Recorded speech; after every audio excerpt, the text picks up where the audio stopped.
जय गुरु। आलोचना प्रसंग चतुर्थ खंड, पृष्ठ संख्या 56-57। जगद्दा चक्रवर्ती।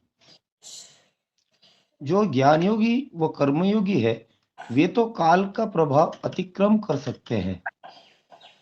श्री श्री ठाकुर। क्या गीता में है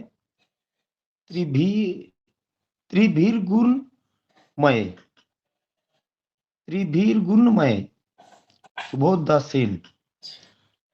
त्रिभीर्गुणमय भावे रे भी सर्वमिदि जगत मोहित नाभि जानाति मामेभ्य परमव्ययम देवी हैषा गुणमयी मम माया दुरत्तया मामेव ये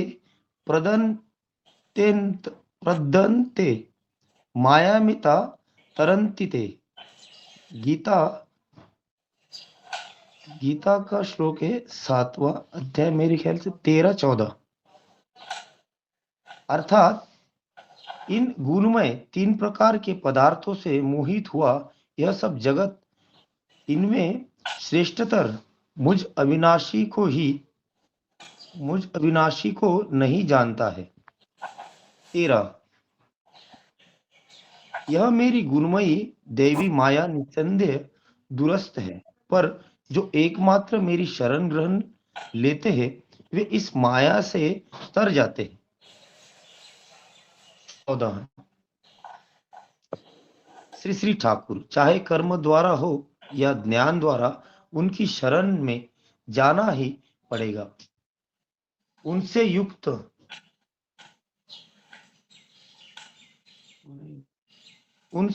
होना ही होगा। तत् संरक्षणी सक्रिय आवेग और प्रचेष्टा लेकर, नहीं तो उनसे छुटकारा नहीं है। इसलिए तो कहा गया है योग, भक्ति योग, कर्मयोग, ज्ञान योग इत्यादि योग हुए बगैर काम नहीं होगा। और इस योग का सूत्र ही होता है अनुराग। इसलिए सब योगों में भक्ति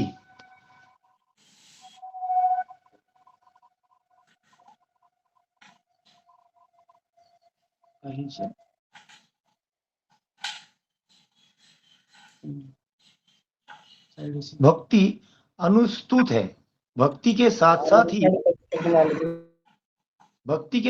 ही ये भजन सेवा यही कर्म आ पड़ता है। कर्म के आगे पीछे जड़ित है ज्ञान।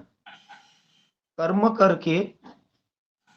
करने में मनुष्य को यह जानना पड़ता है कि किस ढंग से एवं किस तरीके से कर्म करने पर वह फलप्रसू होगा। प्रेष्ठ का परिपोषण और परिरक्षण होगा। वैसी विधि जानने के बाद ही उस मुताबिक कर्म करना है, अन्यथा अंट संट जो सो करने से काम नहीं होगा। पुनश्च कर्मणि श्रुत अभिज्ञता से और भी वास्तविक ज्ञान विकसित होगा। इसलिए भक्ति, कर्म, ज्ञान अविच्छेद्य है। उसमें से प्रत्येक ही योग के लिए आवश्यक है। इष्ट या भगवान को खूब प्रेम करता हूं, किंतु उनके लिए कुछ नहीं करता या क्या करना है नहीं समझता, वैसे ज्ञान मुझ में नहीं। वहां पर उसका अर्थ है मैं उनको प्रेम करता हूं, उनके साथ युक्त हूं, मैं युक्त हूं उनकी प्रवृत्ति के साथ। पर एक एक व्यक्ति का पहुंच एक एक तरह का होता है।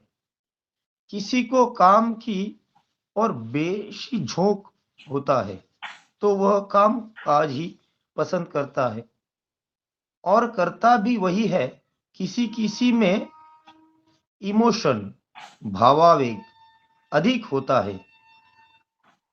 इमोशनल अपेविंग भावस्फीति जिससे हो उसके लिए वह नाम गुण कीर्तनादि अधिक करता है। कोई ऐसे भी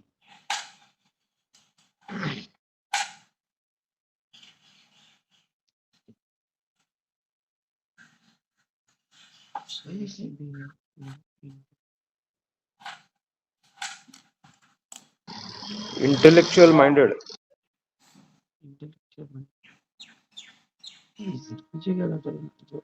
अच्छा अच्छा सॉरी, कोई ऐसे भी है जो इंटेलेक्टेड माइंडेड बुद्धि प्रधान है। इंटेलेक्चुअल माइंडेड, इंटेलेक्चुअल माइंडेड बुद्धि प्रधान है। वे आइडियोलॉजिकल आइडियोलॉजिकल अंडरस्टैंडिंग। अंडरस्टैंडिंग भाववाद संबंध में बोध को परिपक्व बनाने का प्रयास करते हैं। ये सारे ढंग होते हैं, किंतु वह प्रकृतिगत झोंक यदि इष्ट के लिए विन्यस्त होता है तो उनके निकट धीरे धीरे इष्ट ही प्रोमाइंटेड प्रधान हो उठते हैं एवं वे यह समझते हैं कि कोई भी चीज इग्नोर उपेक्षा करने योग्य नहीं है।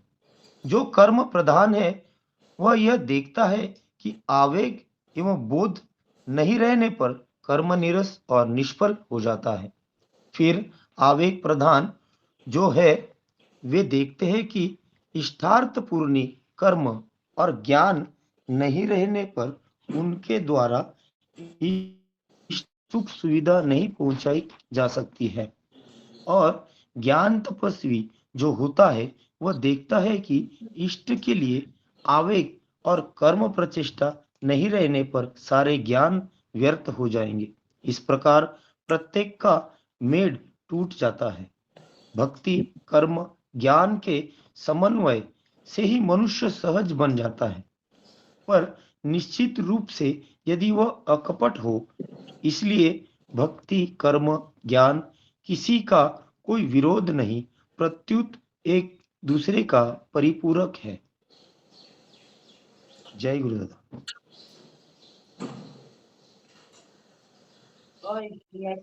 जय गुरु।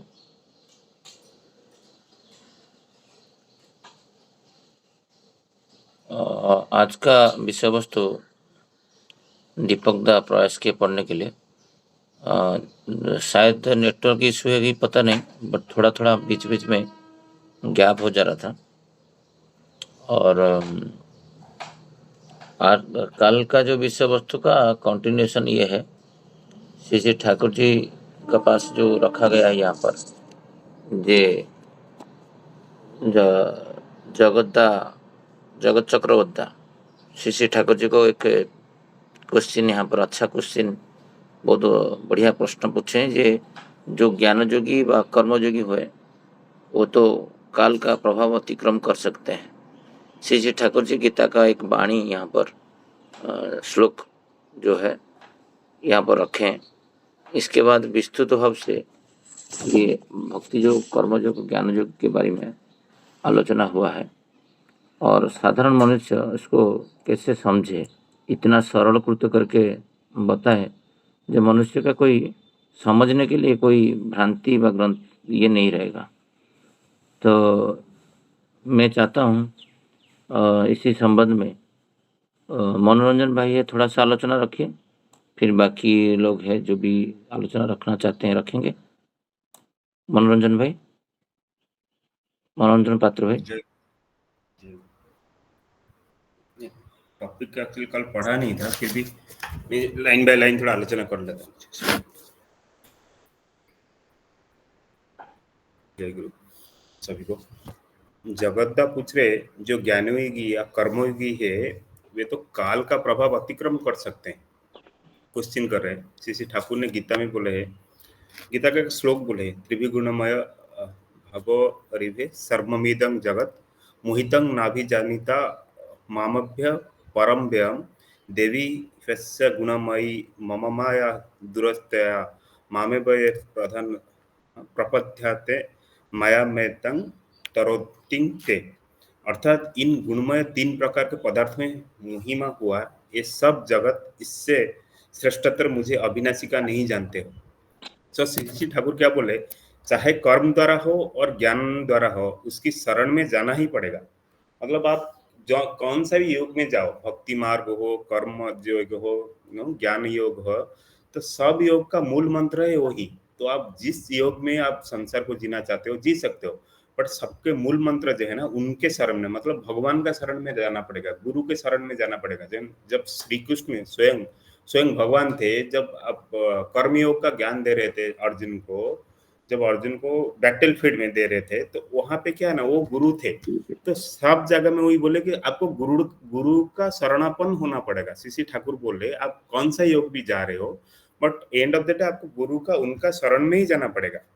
इसलिए बोले चाहे कर्म द्वारा हो और ज्ञान द्वारा, उनकी शरण में जाना ही पड़ेगा, उनसे युक्त होने ही होगा। तत्संरक्षण सक्रिय आवेग और प्रचेष्टा लेकर, नहीं तो उनसे छुटकारा नहीं है। तो जो योग बोलते हैं सब योगी है ना, योग मतलब 1+2, जैसे हम ये करते हैं योग हो जाना, योग युक्त होना मतलब उनके साथ योग युक्त होना। तो आप जो भी योग में कर्म द्वारा करना चाहते हो, तो ज्ञान योग करना चाहते हो, बट उनके द्वारा ही करना पड़ेगा, उनसे युक्त होना पड़ेगा, ठाकुर जी से युक्त होना पड़ेगा। ठाकुर जी को छोड़ के कुछ कर्म नहीं होगा कि भक्ति मार्ग नहीं होगा। तो तत्सर के सक्रिय आवेग और प्रचेष्टा लेकर, नहीं तो उससे उनसे छुटकारा नहीं है। बोले उनसे छुटकारा ही नहीं है। इसीलिए तो कहा गया है कि योग, भक्ति योग, कर्म योग, ज्ञान योग इत्यादि योग है बगैर काम नहीं होगा, और इस योग का सूत्र ही होता है अनुराग। ठाकुर जी क्या बोले, देखिए योग हुए बगैर काम नहीं होगा, मतलब अगर योग नहीं होगा तो काम ही नहीं होगा, और इस योग का सूत्र ही होता है अनुराग। इसलिए सब योगी में भक्ति अनियुक्त है। बोलते सब योगी मतलब जो भी योग का है, सब योग में मतलब एक चीज क्या है, अब देखिए भक्ति योग क्या है, हम सन्यासी बन के ठाकुर जी का जो नाम में करते हैं, नाम मरण करते हैं, मतलब देखे होंगे जैसे बुद्ध जी का था, वो लोग बाहर चले जाते थे संसार से, जो था संसार से बाहर जाके अपना योग मेडिटेशन ये द्वारा भगवान का नाम स्मरण करते थे। अभी भी बहुत सारा प्रथा है, हिमालय में आप देखोगे बहुत सारे योग देखोगे, वहां पे पूरा ठाकुर जी का भगवान का नाम लेते हैं मेडिटेशन पोज में। वो होता है भक्ति मार्ग, भक्ति योग का मार्ग है। तो उस योग से आप भगवान को पा सकते हो, भगवान को जान सकते हो, भगवान को पा सकते हो। That is the end life, right. कर्म योग, कर्म योग क्या है, हम लोग जैसे संसार मनुष्य सबसे उच्चतर जो है यही है। ठाकुर जी भी बोले, श्री कृष्ण भी बोले, जैसे हम लोग कर्मयोगी है, हम संसार में आए, संसार का लाइफ जीते हैं, फैमिली है, सब कुछ है, फिर भी हम ठाकुर जी को लेके चलते हैं, ठाकुर का काम करते हैं। तो वो है कर्मयोग का मार्ग। ये योग में भी हम सब सारा बांध बदन मोह माया में रह के भी हम ठाकुर जी को जब जान लेंगे, ठाकुर जी को पा लेंगे, दैट इज होता है कर्मयोग। एक एंड स्टेज होता है। जैसे अर्जुन था, ये बैटल फील्ड में था, वो एक राजा था, मतलब वहां पे युद्ध हो रहा था, ये हो रहा था, फिर भी भगवान श्री कृष्ण उनको बोले कर्म, तेरा जो कर्म है, तेरा अगर कर्म क्षत्रिय का कर्म, तेरा क्षत्रिय है, तो अगर राजा को पालन करना, राजधर्म पालन करना, युद्ध करना, ये तेरा कर्म है, तो इसी कर्म को करके भी तू मुझे मिल सकता है। भगवान अर्जुन क्वेश्चन पूछे से, अगर भक्ति योग एक मार्ग है, मैं भी जाके सन्यासी बन जाऊं, मैं भी आपको मेडिटेशन करके आपको मिल सकता हूँ, तो मैं भयावह कर्म क्यों करूं।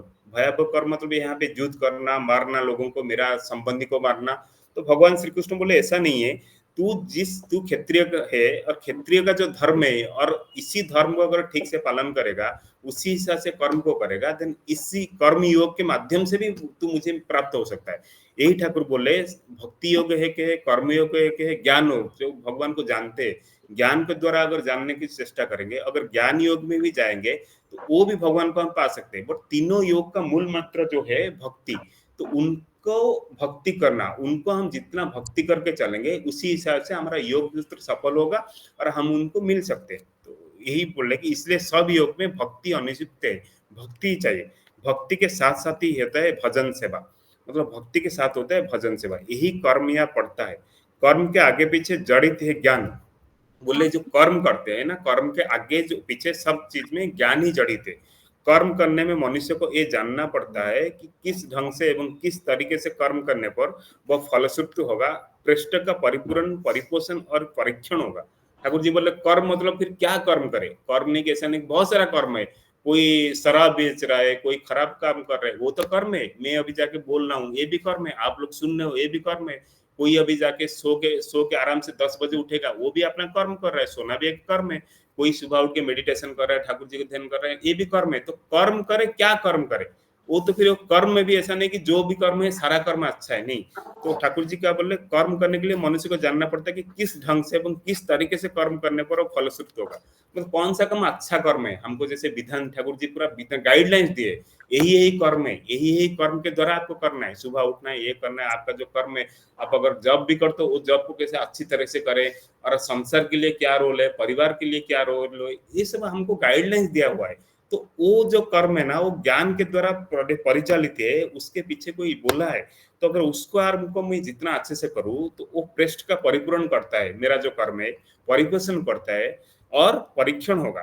वैसी विधि जानने के बाद ही उस मुताबिक कर्म करना है, अन्यथा अष्ट शस्त्र जो जो सो कर्म करना नहीं होगा।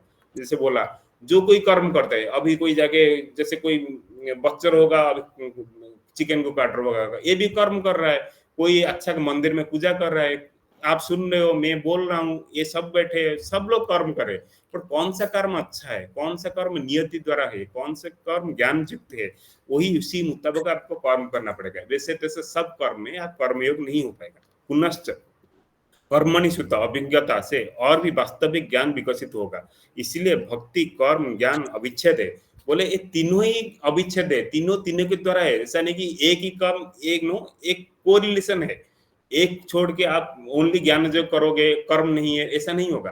तो भक्ति योग चाहिए, ज्ञान योग चाहिए, कर्म योग चाहिए। तो तीनों तीनों को परिपूरक करता है, तीनों तीनों को इंटरडिपेंडेंसी है, तीनों में अविच्छेद कुछ नहीं है। उससे भी प्रत्येक की योग के लिए आवश्यक है। ठाकुर जी बोले तीनों ही चाहिए योग के लिए। आपको ज्ञान भी चाहिए, आपको भक्ति भी चाहिए, आपको कर्म भी चाहिए, तीनों चाहिए ये संसार के जीने के लिए आवश्यक है।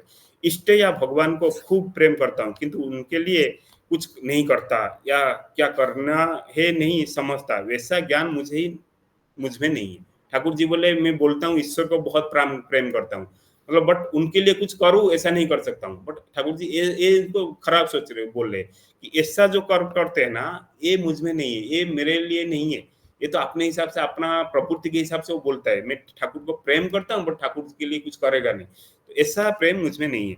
वहां पर उसका अर्थ है मैं उसके प्रेम ही नहीं करता हूँ। ठाकुर जी बोले इसका मतलब जो हो गया ना, वो ठाकुर जी को प्रेम ही नहीं करता है। उनकी बातों में बोलता है कि मैं प्रेम करता हूँ, बट उनके लिए कुछ करूंगा नहीं।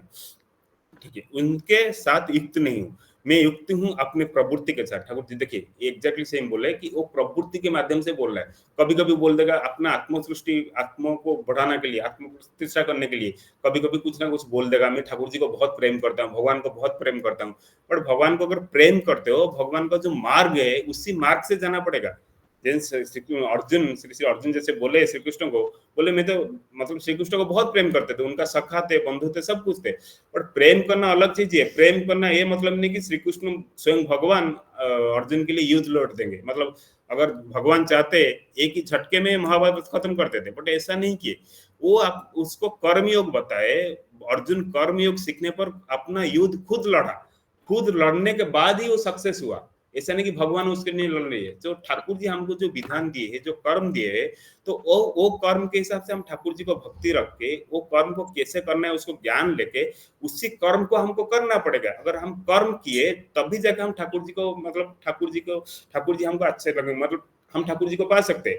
नहीं तो हम अगर ऐसे ही बोलते हैं हम ठाकुर जी को बहुत प्रेम करते हैं, भगवान को बहुत प्रेम करते हैं, पर भगवान को अगर प्रेम करते हैं, भगवान जो मार्ग दिए तो उसी मार्ग में चलना पड़ेगा, उसी कर्म को करना पड़ेगा। अगर नहीं किए तो आप प्रवृत्ति के वशवर्ती हो जाएंगे। तो आपका प्रवृत्ति जैसे आपको करवाएगा आप ऐसे करोगे। उसके बाद क्या बोले, पर एक एक व्यक्ति का अप्रोच एक एक तरह होता है। किसी को काम की और वैसी झोंक होता है तो वो काम काज की पसंद करता है और करता भी है। किसी को इमोशन अधिक होता है, इमोशनल लविंग हो, इसलिए वो नाम गुण कीर्तन अधिक करता है। कोई ऐसे भी है इंटेलेक्चुअल माइंडेड, वो आइडियोलॉजी अंडरस्टैंडिंग का परिपक्व बनाने का प्रयास करता है। ये सारे ढंग होते हैं, किंतु ये प्रकृतिगत झोंक यदि इष्ट के लिए विन्यस्त होता है तो उसके निकट धीरे धीरे इष्ट ही प्रोमिनेंट हो उठते हैं एवं वे समझते कि कोई भी चीज इग्नोर करने न्याय नहीं। देखिए ठाकुर जी बोले तीनों का एग्जाम्पल भी दे दिए। जो काम के प्रति ज्यादा क्लोज है तो अच्छा काम करता है, जो मतलब ज्ञान योग है तो इंटेलेक्चुअल माइंडेड है ना, तो पूरा अंडरस्टैंडिंग कहते हैं, चीजों को क्रिएटिव भी आएगा, इंटेलेक्चुअल माइंडेड बहुत सारा चीजों को अच्छे ढंग से करेगा। और जो इमोशनल अपबिंग होता है, बहुत सारे इमोशनल होंगे जिसके वो नाम गुण कीर्तन मतलब इमोशन हो जाता है, पूरा भक्ति करना, कीर्तन करना, नाम करना, मेडिटेशन करना, ये सब चीज भक्ति योग का मार्ग है, ठाकुर जी बोले। और जो ज्ञान है, इंटेलेक्चुअल माइंड है ना, वो बहुत सारा क्रिएटिविटी आइडेंट मतलब बहुत सारा पढ़ाई करना, ये होना, वो जितना सारा ज्ञान जो संसार में है ना, सब चीज को आहरण करने के लिए चेष्टा करता है। जो कर्मयोगी है तो उसी हिसाब से अच्छे से कर्म करता है।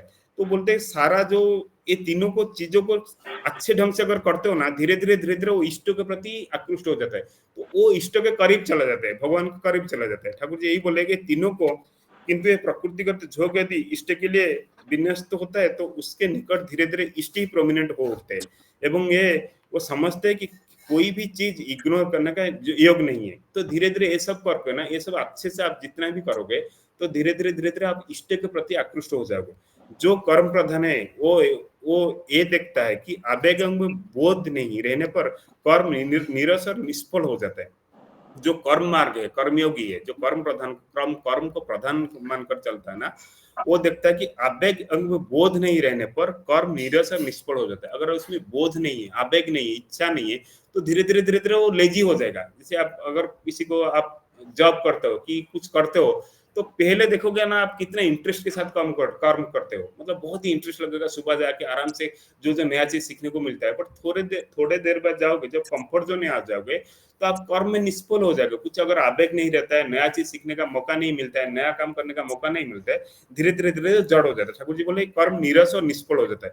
फिर आवेग प्रधान जो है वो देखते हैं कि इष्टार्थ पूर्ण कर्म और ज्ञान नहीं रहने पर उसके द्वारा इष्ट का कोई सुख सुविधा नहीं पहुंचना जा सकता है। और ज्ञान पश्चिम जो होता है वो देखता है कि इष्ट के लिए आवेग और कर्म प्रचेष्टा नहीं रहने पर सारा ज्ञान व्यर्थ हो जाता है। वो तीनों चीज में देखिए, तीनों चीज का जो प्रधान मूल मंत्र है, सब चीज काम करते हैं, भक्ति करते हैं, ज्ञान आहरण करते हैं, बट तीनों का मूल में अगर भगवान नहीं है तो धीरे धीरे देखोगे इनिशियली तो उनको अच्छा लगेगा, जैसे कुछ नया चीज करते हैं ना, हम लोग को बहुत ही मजा आता है, कूद पड़ते हैं, बस कूद जाने पर वहां पे देखिए अगर भगवान नहीं है और नीरज उसी हिसाब से हमको भक्ति नहीं लग रहा है, तो धीरे धीरे हम वो कंफर्ट जोन में चला जाएंगे। वो चीज फिर हमको मतलब ना एक मतलब मजा ही नहीं आएगा, कुछ एनर्जी नहीं आएगा, धीरे धीरे निष्फल हो जाएगा। ठाकुर जी बोले व्यर्थ हो जाता है। तो इसलिए इस प्रकार प्रत्येक का मेट टूट जाता है। ठाकुर जी बोले फिर धीरे धीरे वो लोग खराब हो जाते हैं, मतलब प्रत्येक का मेट टूट जाते हैं, और जो फोर्स में जो आवेग भरा से पहले काम स्टार्ट किए थे वो काम से फिर चालू नहीं रख पाएंगे और वहां पे फिर निष्फल हो जाएंगे वो लोग। सो ठाकुर जी क्या बोले, भक्ति कर्म ज्ञान के समन्वय है तो मनुष्य सहज बन जाता है, पर निश्चित रूप से यदि वो अकपट है, इसीलिए भक्ति कर्म ज्ञान किसी का कोई विरोधी नहीं, प्रत्युत एक दूसरे का परिपूरक है। ठाकुर जी बोले ये तीनों कोई सेपरेट अंग नहीं है, भक्ति ज्ञान कर्म ये तीनों किसी का कोई विरोध भी नहीं करता है, ये तीनों सेपरेट ही नहीं है, ये तीनों ही चाहिए इंसान को एक अच्छे मनुष्य बनने के लिए। एक ठाकुर जी जैसे ठाकुर जी जो सोचे मनुष्य कैसा आना चाहिए, ठाकुर बापी मनुष्य बनने के लिए ये तीनों ही लेके हम लोग को चलना पड़ेगा। हम लोग को भक्ति भी चाहिए, हम सुबह उठ के मेडिटेशन करना है, ठाकुर जी का नाम करना है, एक भक्ति योग का काम हो गया। हम लोग को कर्म योग भी चाहिए, हम लोग संसारी है, तो जो संसारी हमारा क्या रोल होता है, हमारा परिवार में मैं कैसे एक अच्छा पिता बन सकता हूँ, कैसे एक अच्छा फ्रेंड बन सकता हूँ, कैसे एक अच्छा भाई बन सकता हूँ, एक पड़ोसी के लिए कैसे एक अच्छा पड़ोसी बन सकता हूँ, एक ऑफिस में कैसे एक अच्छा लीडर बन सकता हूँ, ये मेरा कर्म योग है। देन ज्ञान योग चाहिए, ज्ञान योग चाहिए, मैं कितना ज्ञान आहरण कर सकता हूँ, ठाकुर जी के बुक पढ़ना, ठाकुर जी के वाणी पढ़ना, ठाकुर जी इतना सारा ज्ञान दिए, वो ज्ञान को कैसे मैं समझ सकता हूँ, और तीनों चीज को मिलाकर मैं कैसे ठाकुर जी की सेवा में लगा सकता हूँ, यही मेरा लाइफ का गोल होना चाहिए। तो आज का विषय वस्तु में मेरा जो बोध है मैं समझाया, शशि भाई आगे लेके जाइए। जय गुरु।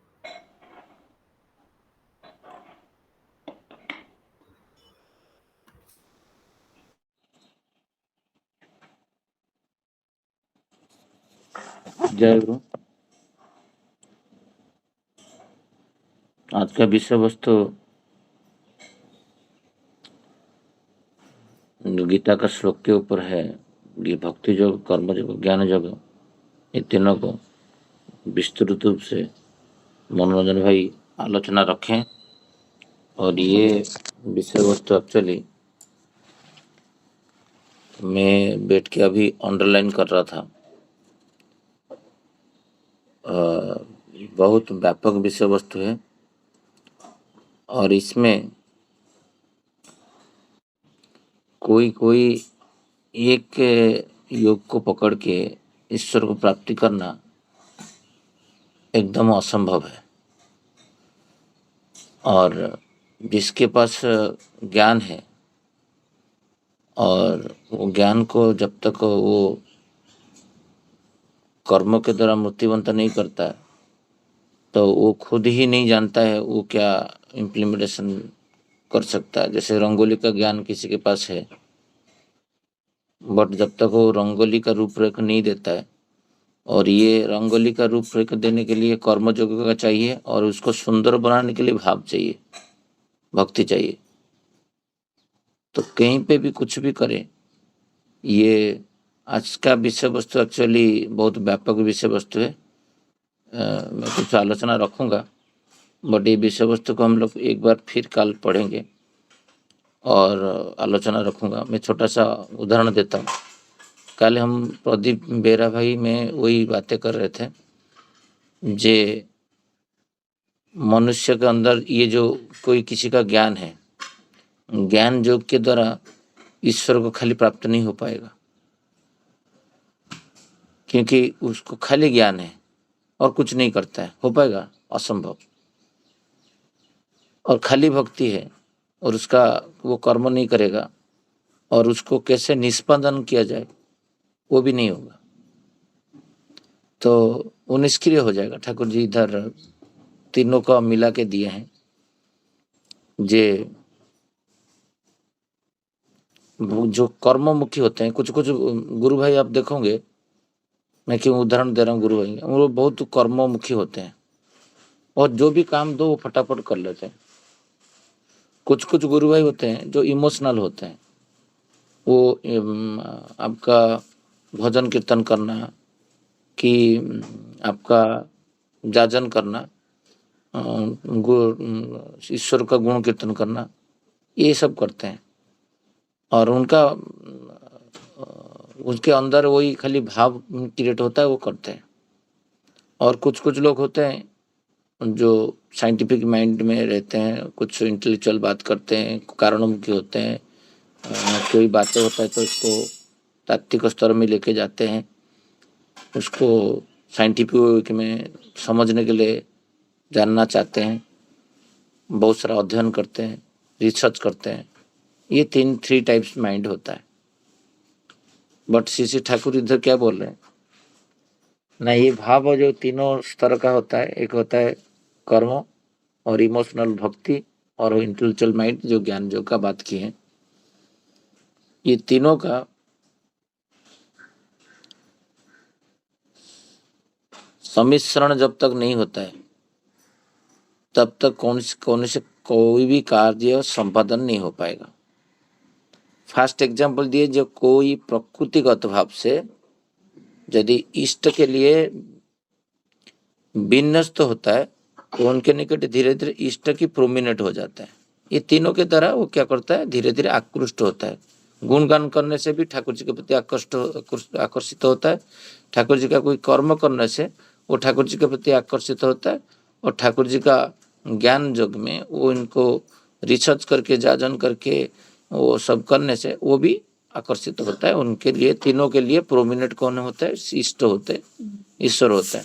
बट श्री ठाकुर इधर एक बातें रखें, ये तीनों का मुख्य कौन है, श्री इष्ट है, प्राप्ति, ईश्वर प्राप्ति।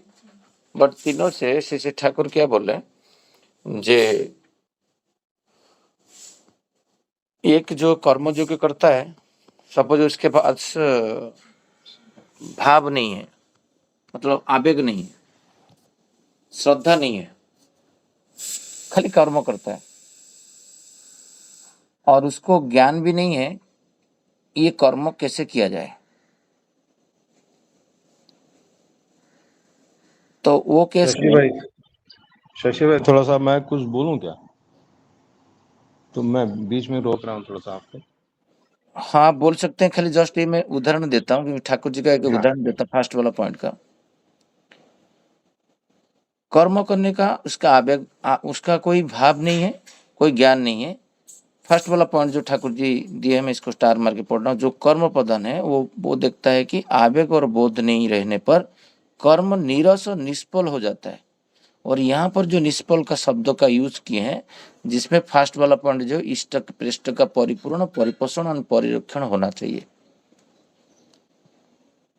तो एक दिन विंटर का सीजन है, दिसंबर महीना है, और देवघर में उस टाइम में 5 डिग्री टेम्परेचर है और सब लोग कांप रहे हैं।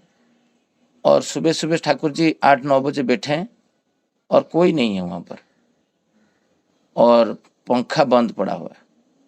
और यह भद्र व्यक्ति आए गुरु भाई, वो आके पंखा चला दिए। क्या है उनका माइंड में, मेरे को कर्म करना है, और उनके कोई भाव नहीं है, कोई ज्ञान नहीं है। जी पंखा 5 डिग्री टेम्परेचर में मेरा प्रिय परम को परिपोषण करेगा, ये जो हवा उनको तृप्ति देगा, परिपोषण परिरक्षण परिपूर्ण, तो परिपूर्ण नहीं आएगा, परिपोषण आएगा, तृप्ति देगा क्या? तो वो नहीं सोचा, वो जैसे स्विच मार के चला गया। उठ के ठाकुर जी का असुस्थ थे, उठ के भी ठाकुर जी को जाके बंद करने के लिए, थोड़ा तबीयत खराब है, ठाकुर जी खुद बोल रहे प्रफुल्लदा लिखें।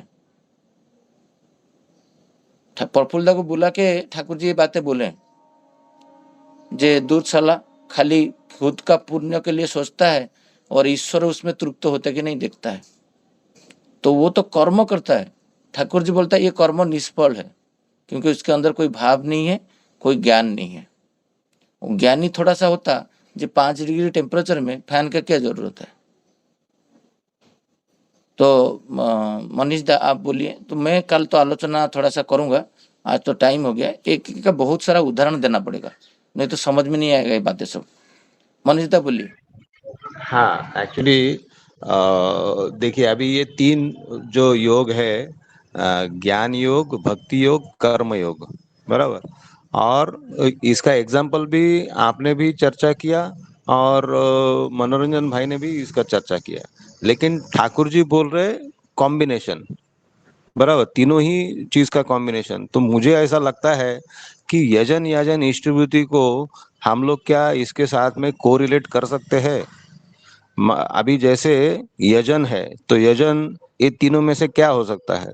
कर्मयोग, भक्ति योग, ज्ञान योग, ये 3 में से यजन क्या हो सकता है? तो मुझे लगता है कि जो ज्ञान योग है वो है यजन, और याजन है कर्मयोग, और इष्टभृति है भक्ति योग। तो ठाकुर जी तीनों का कॉम्बिनेशन एक व्यक्ति के अंदर चाहते हैं। जैसे हम अभी जो चर्चा हुआ, कोई ज्ञान योग को लेकर के चलता है, कोई भक्ति योग को लेकर के चलता है, और कोई कर्म योग को लेकर के चलता है। लेकिन ठाकुर जी यजन याजन इष्टभूति सभी को करने के लिए बोले, अलग अलग करने के लिए। मतलब कोई याजन करेगा, कोई याजन करेगा, कोई इष्टभूति करेगा, ऐसा नहीं है। तो तीनों ही चीज सबको करना है, हर एक इंडिविजुअल को तीनों चीज करना है। तो मुझे ऐसा लगता है कि तीनों का कॉम्बिनेशन ठाकुर जी ने हमको करने के लिए बोला है। मैं इतना ही कहूंगा। जय गुरु। एक्चुअली मनीष दा, इष्टभूति जो है वो सामर्थ्य योग है, ठीक है। और सामर्थ्य योग में आता है कर्म। बिना कर्म करके कोई सामर्थ्यवान नहीं हो पाएगा। तो इष्टवृत्ति मतलब इष्टवृत्ति सिर्फ इंडिविजुअल एक चीज नहीं है ना, उसके साथ में जो हमारा मतलब जो मेडिटेशन वगैरह हम लोग करते हैं, तो वो साथ में जुड़ा हुआ है। तो वो एक तरह से हाँ, आपने जो बोला वो भी ठीक ही है। इष्टभूति के एक्चुअली ठाकुर जी बहुत जगह में बोले हैं, ये मनुष्य को ना कर्म प्रवण करता है, क्योंकि ये कभी कोई पूर्ण करने के लिए जो अर्थ के द्वारा पूर्ण कर रहे हो ना, किसी को खिलाने के लिए, तो बिना उसमें कर्म करने का प्रवृत्ति जन्म लेता है इष्टभूति करने से। और पितृभूति मातृभूति, वही जितना भी वृत्ति लगता है वार्ड, वो सब कर्म प्रवण करने के लिए अस्त्र है। और आप अच्छा से इसको कोरिलेशन करने के लिए बोल रहे हैं, जजन जाजन इष्टभूति। ये सही है एक्चुअली एक तरह का, क्योंकि उसमें आपका अध्ययन अध्यापना आता है, मतलब अध्यापना जब आता है तो इंटेलेक्चुअल माइंडेड आ गया, उसको आप रिसर्च कर रहे हो, फिर अध्यापन पे तुम्हारा ज्ञान आहरण का आ गया, फिर जाजन जाजन में उसमें आपका भी जो जाजन क्षेत्र में आपका हरि का गुणगान करने के लिए भक्ति योग आ जाता है। तो उसमें जो आप बोल रहे हो ठाकुर जी विधि दिए हैं, बट ठाकुर जी यहाँ पर कुछ तथ्य रखे हैं।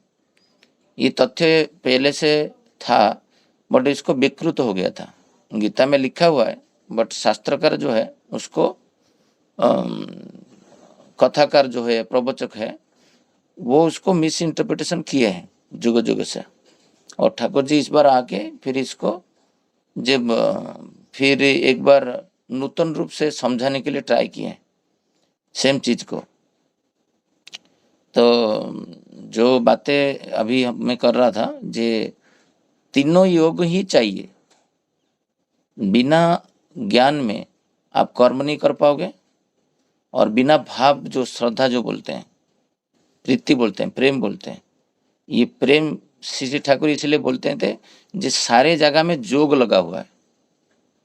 ठाकुर जी बहुत सिंपल चीज में बताए हैं इसको, बहुत सुंदर भाव से मनुष्य लेमन से गरीब लोग से लेके बुद्धिमान तक, कर्मयोगी से लेके ज्ञानी तक, सबके लिए एक पेज में बहुत सुंदर रूप से एक्सप्लेन किए हैं। बहुत आप पढ़ोगे एक एक लाइन ना 25 बार 10 बार, देन ये बातें समझ में आएगा।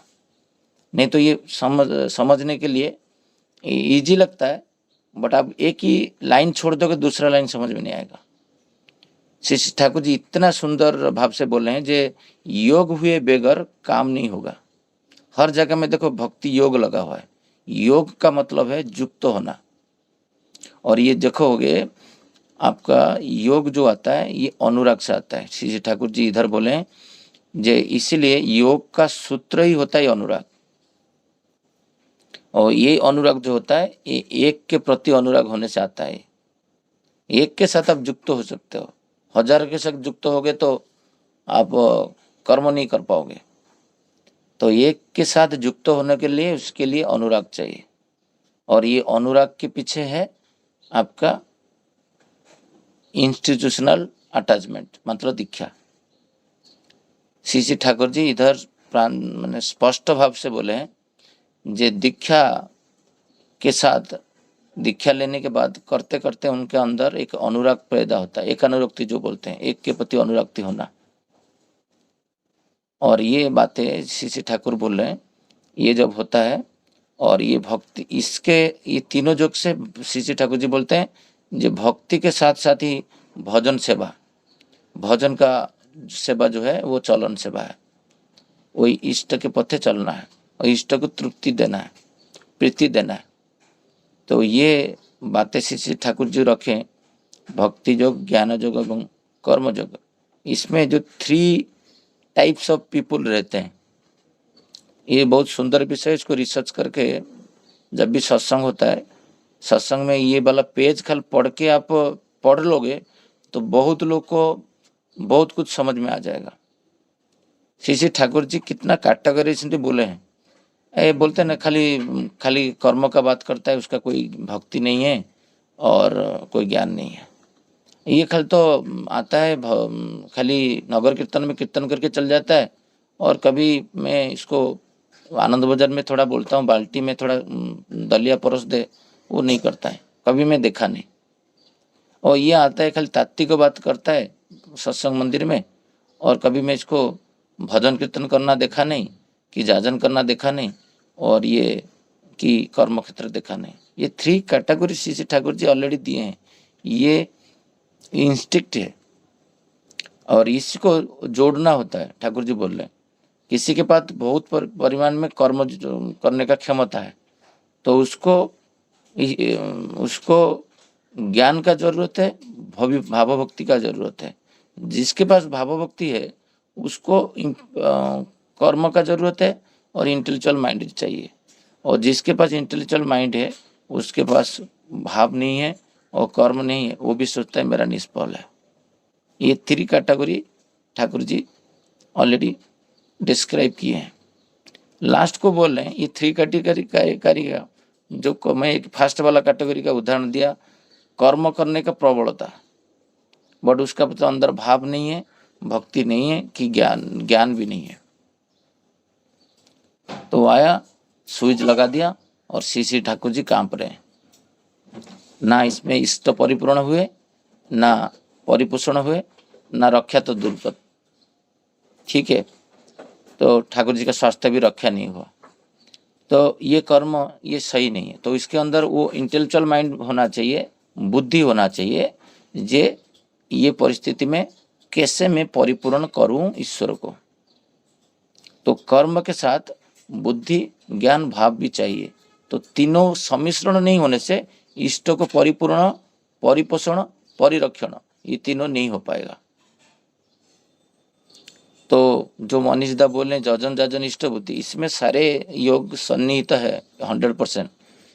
और सेकेंड पॉइंट जो श्री ठाकुर बोले, जे जिसके पास आवेग रहता है, मतलब भाव रहता है भयंकर रूप से, फिर आवेग प्रधान जो होते हैं, थोड़ा थोड़ा बातों में इमोशनल हो जाते हैं, नृत्य गीत आदि करते हैं, रोते हैं, थोड़ा सा कुछ बोल देने से वो भावप्रवण हो जाते हैं, भावमुखी होकर रहते हैं, बट उनके पास इंटेलेक्चुअल माइंड और कर्म नहीं करते, काम करने के लिए इच्छा नहीं है।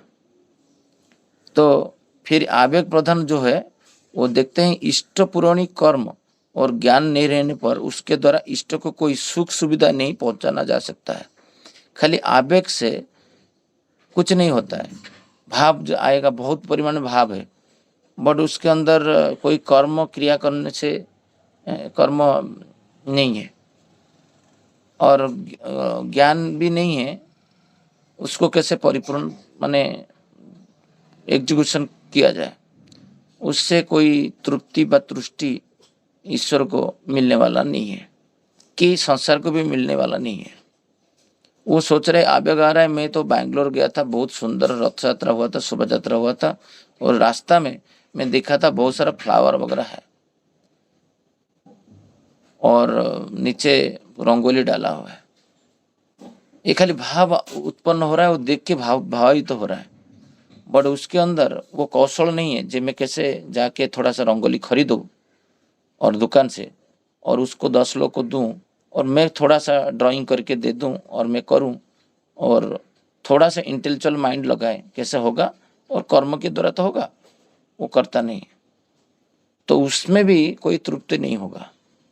मैं कल ही ये बातें ऑलरेडी आलोचना हो रहा था, प्रदीप बेहरा भाई थे, हम लोग फोन पे बातें कर रहे थे।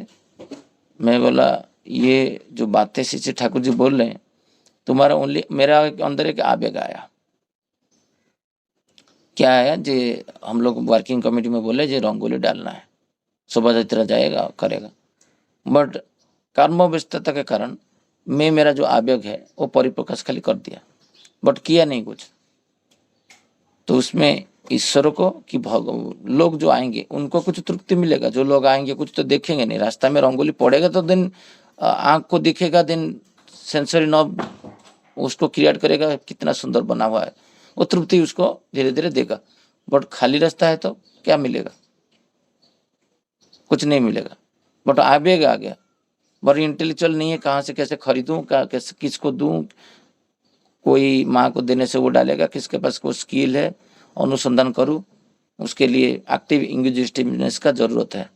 ब्रेन को क्रियमान अवस्था में लेने के लिए ज्ञान योग चाहिए, और कर्म हाथ लगाएगा तो फिर पैर लगाएगा तो कर्म योग आएगा, बट खाली आवेग आया तो नहीं होगा।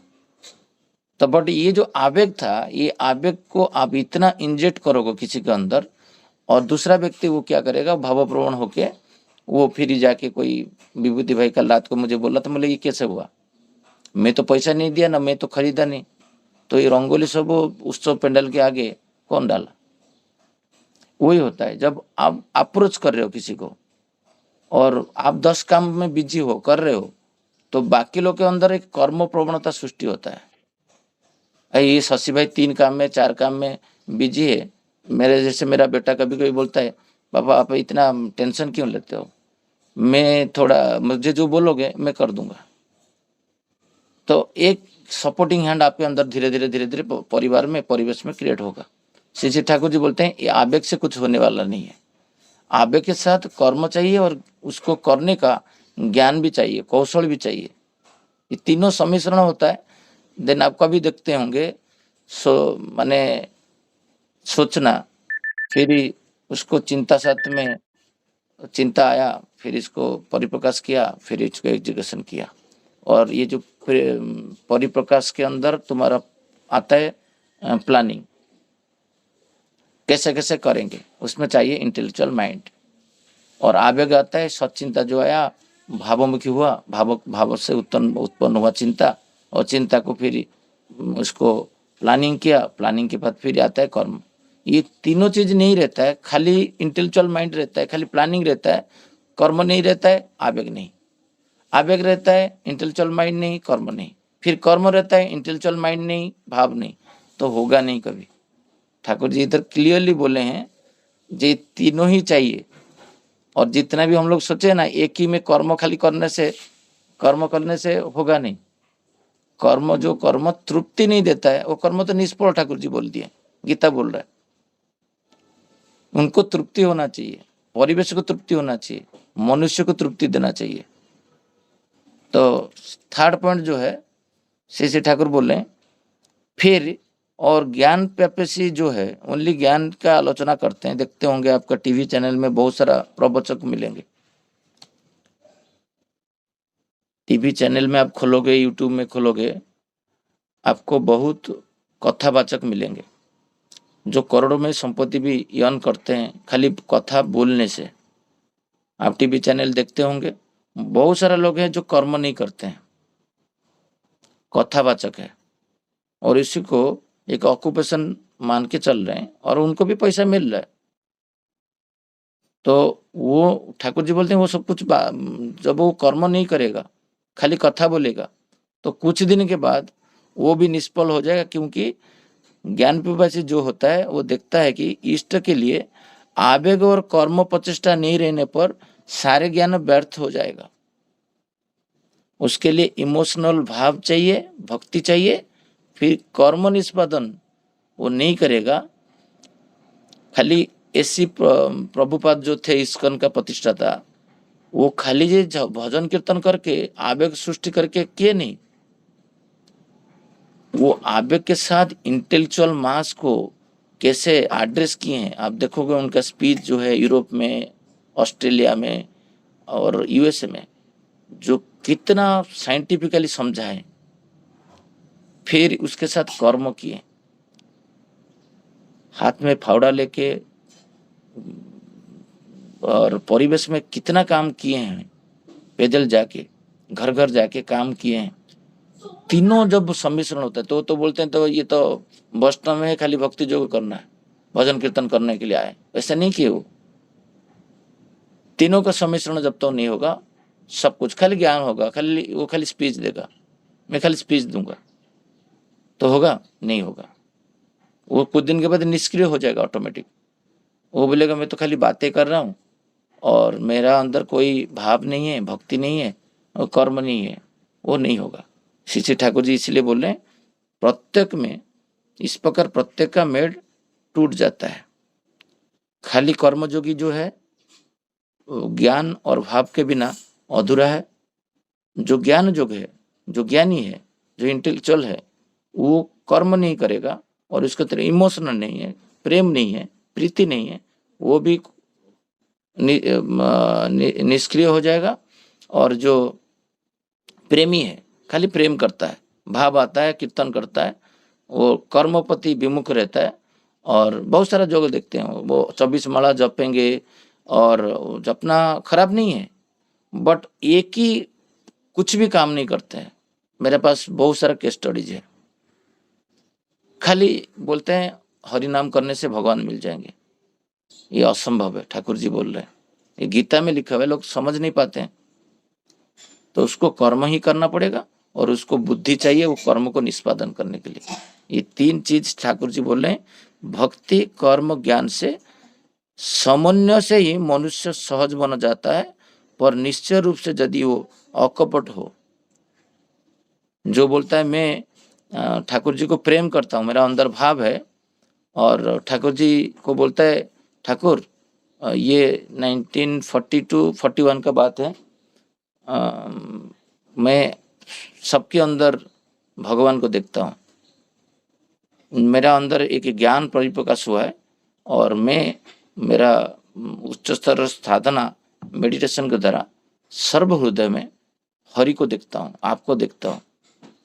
सो ठाकुर जी नीरव रहे, और कुछ टाइम 1 घंटा आधा घंटा के टाइम में डिस्कशन हो रहा है, और कुछ माँ आके बोले जे मुझे ठाकुर जी मेरे खाने के लिए कुछ पैसा नहीं है, मुझे 25 रुपया चाहिए। ठाकुर जी बोलते तुरंत उसी व्यक्ति को जिसको ब्रह्म ज्ञानी हुआ है, बाबू 25 रुपया उसको दे। तो बोलते ठाकुर जी मैं कहाँ से ला के दूँ, मैं तो ये सन्यासी हूँ, मेरे पास तो कुछ है ही नहीं, ना आप भिक्षा करके दो, सबसे 1 रुपया 2 रुपया 1 रुपया, वो उठता नहीं है। तो बड़ा दुरुस्त सलाह, क्या तुम्हारा अंदर ईश्वर को परिपूर्ण करने के लिए इतना क्षमता नहीं हुआ है, और तुम ब्रह्मदर्शी कैसे हो सकते हो? यही होता है। ठाकुर जी यहाँ पर बोले हैं जे जब मुझे प्यार करने के लिए कोई बोलता है और मुझे परिपूर्ण करने के लिए उसके अंदर कोई ब्रेन में कोई निष्क्रियता है, उसमें आप समझ लेना वो मुझे प्यार नहीं करता है, खाली मौखिक बातें करता है। तो ये जो विषय वस्तु है कल इसको और एक बार पढ़ेंगे और विस्तृत रूप से फिर दोबारा आलोचना करेंगे। जय गुरु सबको। और मैं कल भी हम लोग बातें किए थे जो कलम तर्क कनकदा का स्वास्थ्य का के लिए श्री ठाकुर जी के पास प्रार्थना करने के लिए मनीषदा सबको बोले थे। हमारा एकांत प्रार्थना है श्री ठाकुर जी के चरण में वो शीघ्र सुस्त रहे और ये परमपिता काम में फिर योगदान दे। जय गुरु।